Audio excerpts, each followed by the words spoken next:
Alright folks, before I play next meeting from Ashfield District Council that I went to other night, regarding, there were questions flying about regarding filming council's meeting. It took them like 30 minutes to explain that basically you can film in there, you can film, there's nothing we can do about it, okay, but it took them all that time to say it. I wanted to read you out this newspaper article from the local Chad. Police at council after meeting row. This is from 8th of December meeting. This isn't local Chad, goes out to about 40,000 ohms. Police at council after meeting row. Police were called to an Ashfield District Council meeting after a member of the public was caught filming the proceedings without permission from the authority. The controversy occurred while questions regarding the council's flying of an EU flag were being asked by a member of the public at Thursday night's full council meeting. Tony Ellis, who stood for Parliament for Ashfield for the English Democrats in 2010, had submitted 2 questions to the council, his first asking if the authority accepts that the EU government has no lawful jurisdiction over the Ashfield community and its representative council. In response, Councillor Chris Barron, portfolio holder for customer and corporate services, replied that as a member of the EU, the UK is bound by its legislation and policies. Bullshit. We can't be part of EU because it totally goes against Constitution and Magna Carta. Without the consent of the public, there's no way we can be part of the European Union. Yeah, we can trade with them, whatnot, but not have us policies dictated to us by them. The bunch of filth. He said that there may be implementation of EU laws at a district council level, such as Human Rights Act, which is UK law that incorporates the European Convention on Human Rights. Mr. Ellis' second question asked why the EU flag is flying outside the Ashfield District Council offices when you have all been made aware that this is unlawful in accordance with your oaths of office and current parliamentary legislation. In reply, he was told that under the Town and Country Planning Act, local authorities are permitted to fly the English flag, Union flag and EU flag without seeking planning permission.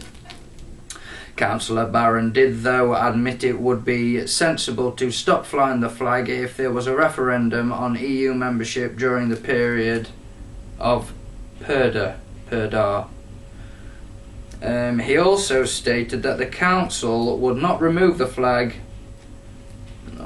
During the question, it was then noticed that a member of the public was filming the proceedings without permission, and he was approached by a council officer and asked to delete the footage.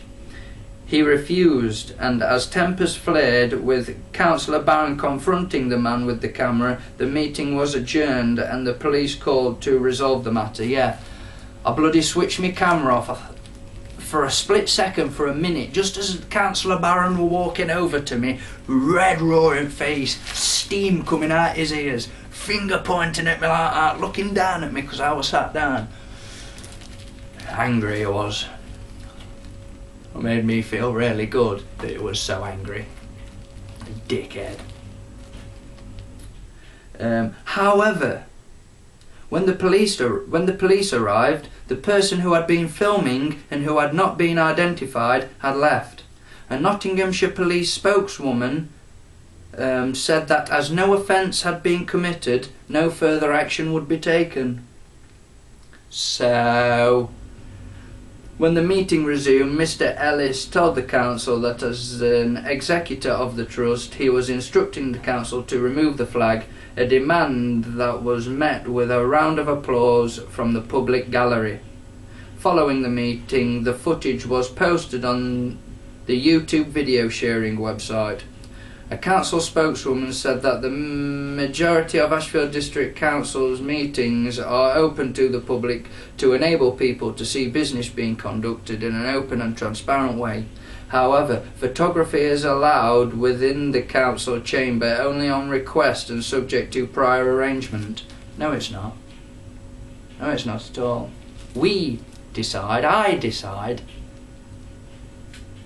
Not them. They work for us. They're our employees, the council are. They don't tell us what to do. We tell them what to do. You. She added, consequently, the council will be considering its position in order to ensure its future business can be transacted efficiently, effectively and transparently, and this will involve discussions with the police. Well, I urge you all to watch the video after this, because it's very interesting. There you are, police at council after meeting row. Police are called after man filmed EU debate. A question by Tony Ellis pictured about the EU saw trouble flare at Ashfield District Council on Thursday night. Yeah, so I'm proud of that. I'm very proud. Made me feel really good. And victory, we've won. We've won this tiny little battle in the info war. And now, we've sort of been sidetracked in this. We're trying to get the EU flag taken down, but if they don't take it down, if they don't cooperate, we have a right, under lawful rebellion, under Article 61 of the Magna Carta, to take that flag down ourselves and burn it in a ritualistic sacrifice type thing, you know. So, we'll keep you all posted. Could I ask you, Mr. Chipperfield-Taylor, to come forward and ask your first question? I shall stay here if that's okay, Madam Chairman. The first question that I... Are you all right in standing, or... I'll sit if I can. You know who I am. Whatever you want to do, whatever's comfortable for you. Okay, thank you.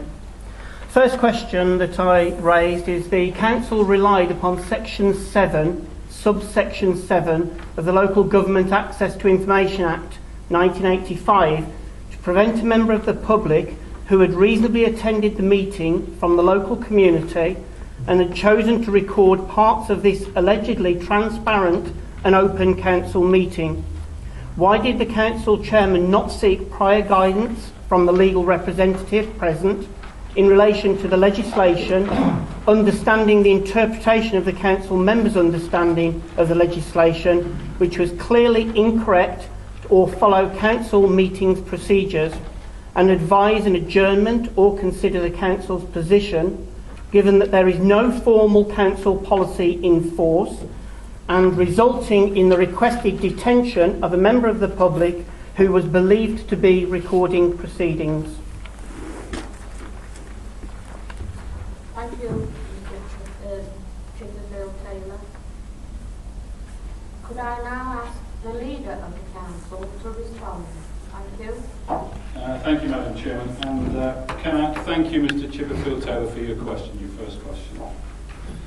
The Council's Constitution, Article 5, states that the Chairman of the Council is to preside over meetings of the Council so that business can be carried out efficiently, which includes preserving the order and conduct of those present.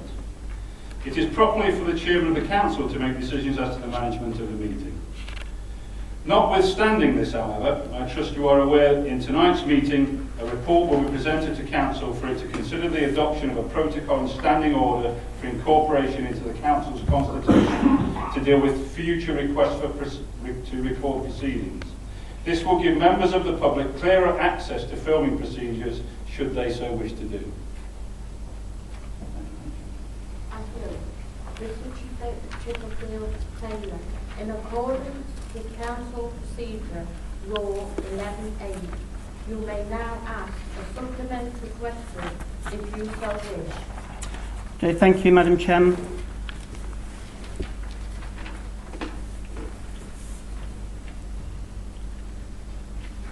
In the referred to document, which is part of the meeting this evening that's been distributed, the Council have clearly not considered the rights of disabled people under the Equality Act. The Equality Act legislation has not been mentioned in any part of the Council's documentation. With regards to recording at the meeting, the information that was seen from that recording, there was no attempt by any member of the Council, including the Chair or Leader, to establish whether the individual recording had any such rights which you were not aware of.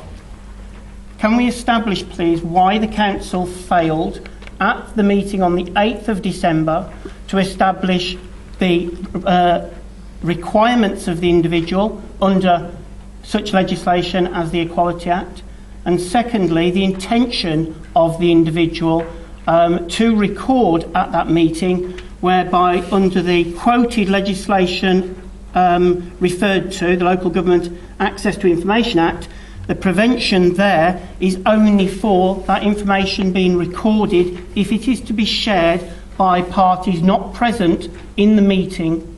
There was no attempt to establish this fact. The question is, why not? Yeah, thank you. And can I thank you again for your supplementary question? I've been advised by Council and the monitoring officer that as the issues you raise are of a technical and legal nature, it will be appropriate to ensure you are provided with a full written response from the Council's monitoring and legal officers in due course. Could I now ask you, Mr. Chipperfield-Taylor, to ask your second question?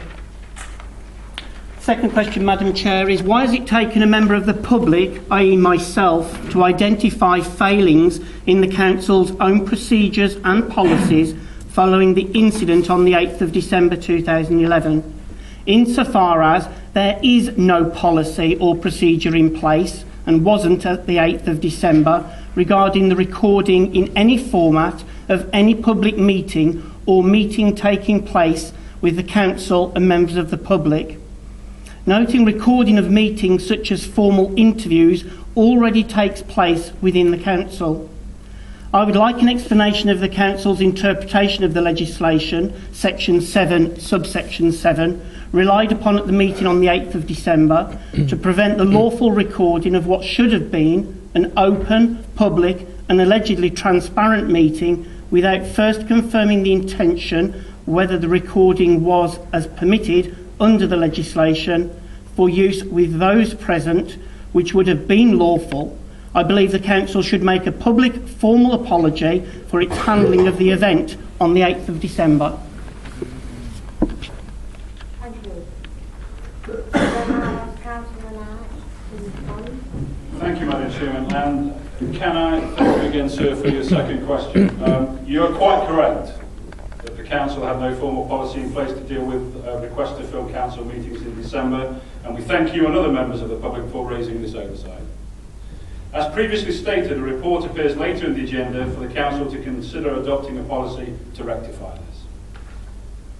The proposed protocol, if adopted, will adequately balance competing interests by permitting the recording of meetings to ensure greater openness and transparency, whilst ensuring appropriate safeguards are in place to protect the rights of other members of the public, and particularly children who are possibly attending meetings. The Council's interpretation of the legislation quoted is set out in the report appearing later on, which Councillor Barron will move in tonight's agenda. I thank you once again for your concern and your questions.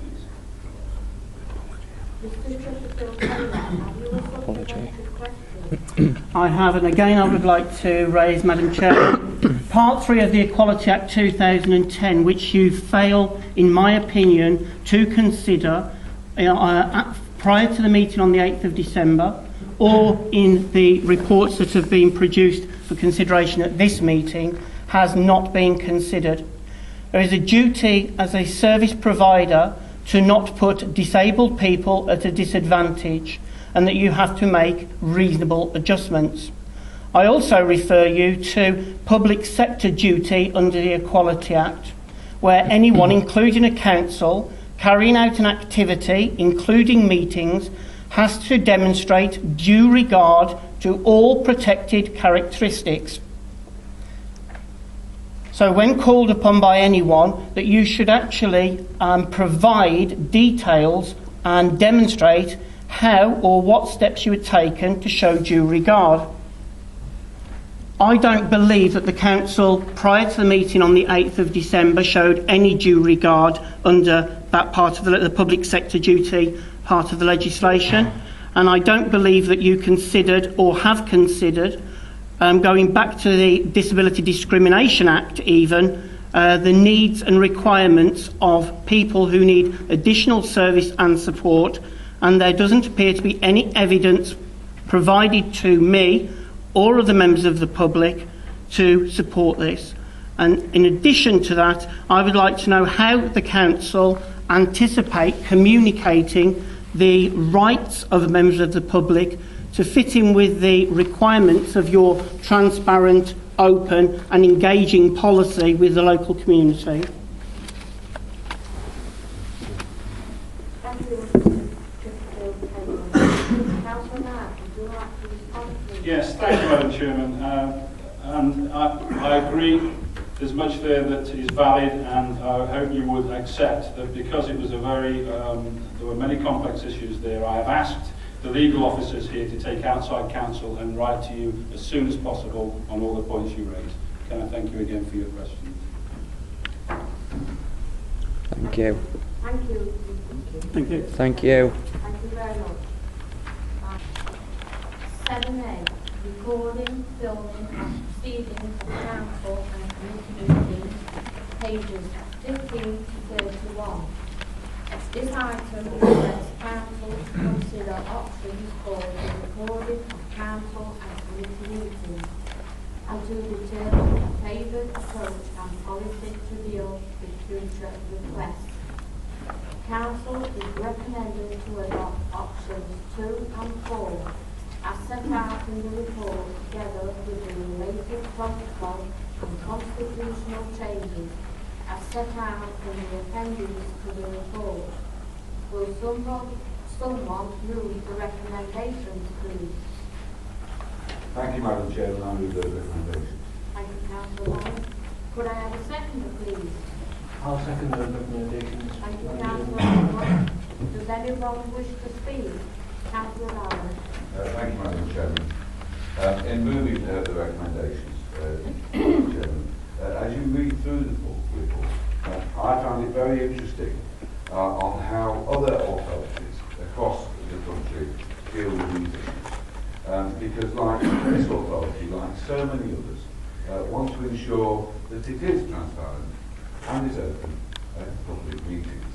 However, there needs to be some enforcement to ensure that it is done correctly.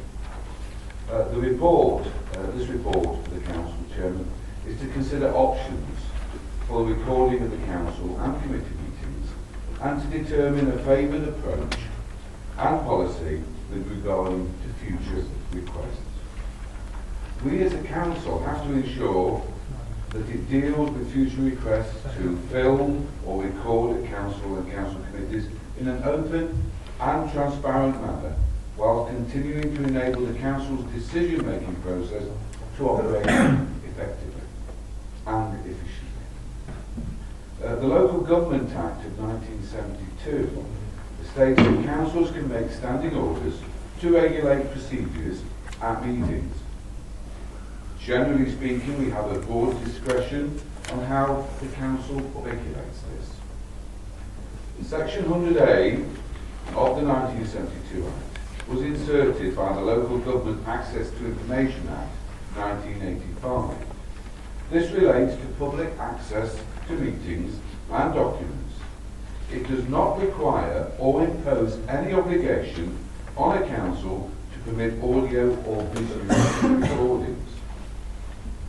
This council can legitimately restrict or control the recording of meetings and introduce a standing order incorporated into its constitution to reflect this. Any standing order the council adopts must be reasonable, and the decision must have reached having taken into account all relevant factors as set out in this report. There are 5 options within this report. Chairman, it is recommended that this council adopts options 2 and 4. and this will see the council use audio recording in its council meetings and making these available online. It was also put into place a process for the public to make a prior request to record one of our meetings. Adoptions of these options will ensure the council's meetings are open and transparent, and the council is reflecting both the legislative requirements and the recent government guidance, while also ensuring the decision-making process is able to proceed without undue disruption or interference to the private rights of the public in attendance at meetings. We also have a duty to ensure a cost-effective, robust and transparent policy is put in place. And we will also ensure the Constitution is amended to reflect the Council's approved process. I move those recommendations, Chairman. Thank you. Does anyone else wish to speak? If not, then we'll go to the vote. Councillor Wilmot.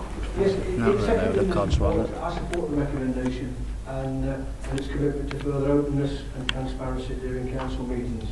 But it must be cost effective, so the suggestion to adopt options 2 and 4 seems a sensible solution that will bring a citizen the right to freedom of expression. Madam Chairman, however, it must not distract the proceedings or obstruct the maintenance of good order, and must ensure the council retains an element of control. So with all that in mind, I support the recommendation to approve the adoption of options 2 and 4, together with the protocol and constitutional provisions as set out in the appendices. Thank you. Thank you. Councillor Taylor. Thank you, Madam Chair. I see option 2. It says a cost of £600. But I'm quite sure that there will have to be some officer time included in this to make sure it's operated correctly. I was wondering whether or not we've assessed how much officer time will be needed and assessed how much that will cost. So please, if the portfolio holder could inform me, Madam Chair, how much that will cost. Thank you, Councillor Turner. I think it's very simple, Councillor Turner, how you do this. And we have recording instruments in front of us now. And all it is a matter of putting a tape or a SD card into a machine, and that does it. Thank you, Chair. Madam Chair, that isn't clarification. I've read that. That's easy to read. I've read that, and that's a cost of £600. But behind this, there will be other costs. There will be staffing issues here. If we're going to put it on the internet, for example, somebody will have to put it on the internet. So we are going to have to manage it. I'm wondering, will there be a dedicated member of staff managing this? And if there is, how much will that member of staff cost this authority? If you would just allow me to respond finally, Chairman, thank you. As far as I'm aware, Councillor Turner, it will be dealt with through corporate communications. There will be no extra staff required, but as a safeguard for all election members and people within this room, if audio recordings are made and there is a counteracting statement that is made, we have evidence that this is the true recording of what happened at the meetings.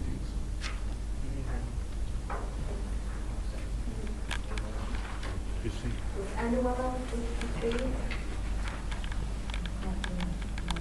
I'm sorry, Mr. Chipperfield, I can't hear you to speak it for the council. Thank you. Right then. All in favour? Option 2 and option 3 don't include any consideration for equality, they don't include consideration in the requirement for individuals who can't access the internet, and we don't have CD facilities to listen to council meetings. There's no consideration for the wider public here, and no option with the recommendations to make that consideration. Consideration is the actual fact of recording via video or other formats. There's no provision with option 2 and option 4 Anyway, secondly, therefore fails to I comply with the understand equality secondly and no due consideration is being given. sorry, but I'm Yeah. Mr. Chipperfield-Taylor, can you not just speak while we're doing business until the two before other councillors couldn't hear what I was saying? I do apologise for that. Well, I'm having trouble actually hearing what you're saying when you're talking, that's why I'm not able to hear properly. The equipment isn't actually turned on when you're speaking, maybe? Can you hear me now? That's better, thank you. Turn it that way.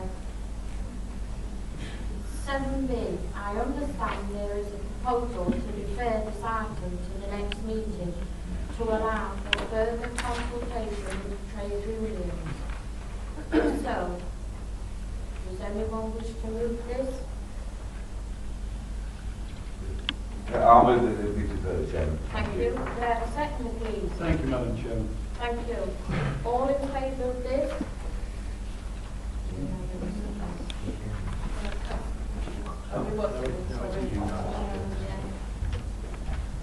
Thank you. Unanimous. 7C.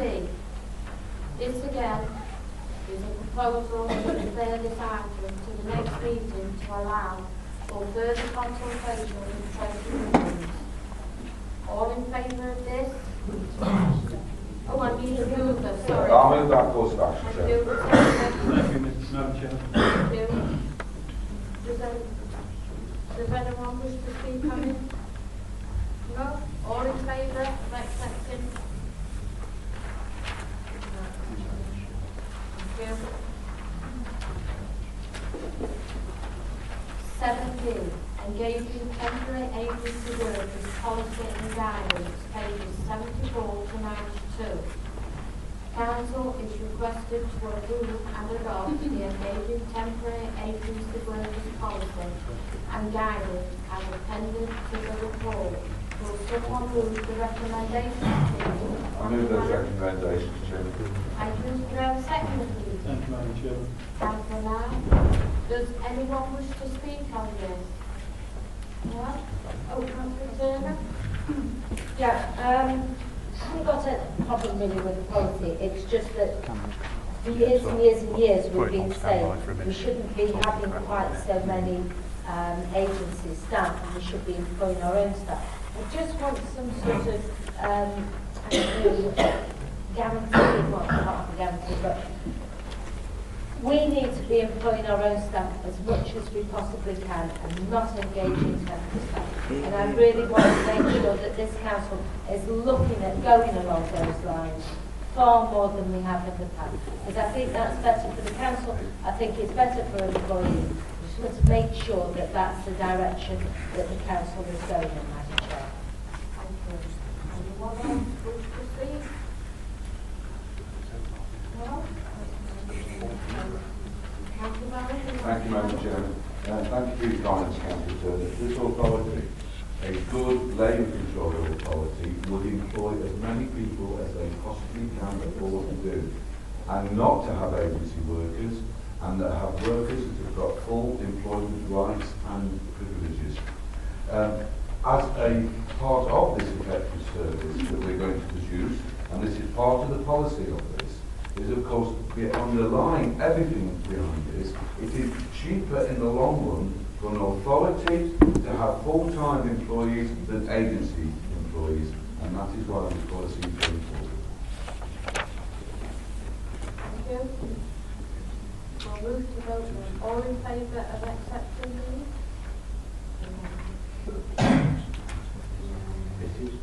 Unanimous. Thank you.